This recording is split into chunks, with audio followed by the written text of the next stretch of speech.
You finished the book. Highlighted 50 passages. Feel smarter. Close it. Wait 24 hours. Explain the core argument without looking. You cannot. The feeling of knowing was an illusion. The illusion of competence is one of the most robust findings in cognitive psychology.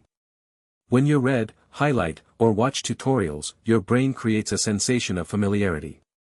It mistakes recognition for recall. It mistakes fluency for understanding. You are not learning. You are just recognizing. The mechanism is processing fluency. Rereading is smooth. Your brain says this is easy, therefore I know it. But ease of processing is not strength of memory trace. The easier the processing, the weaker the encoding. The student who rereads feels more confident. But on the test, the student who forced recall destroys them. Confidence is inversely correlated with retention. Your brain uses ease as a proxy for learning. That proxy is wrong. Karpik and Roediger tested 4 methods. Repeated study. Repeated testing. Study then test. Test then study. 1 week later, repeated testing remembered 80%. Repeated study remembered 36%. Students predicted the opposite.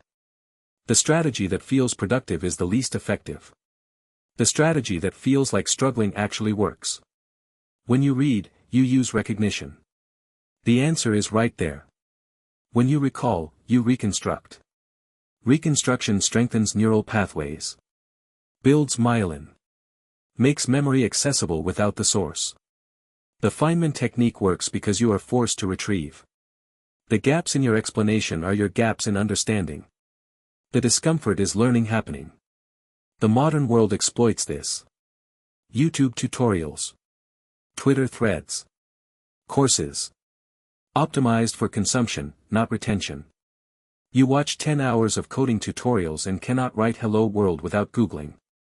You learn to recognize code, not write it. The gap between recognition and production is where careers stall. The fix is retrieval practice. Close the book. Write the code from memory. Get stuck. Open only for the specific line you cannot recall. Read the chapter. Close the book. Explain the concept out loud. Get stuck. Open only for the gap. Highlight nothing. Take no notes on first pass. On second pass, write questions in margins. Use those for retrieval later. The goal is not to finish the book. The goal is to use the knowledge when the book is not there.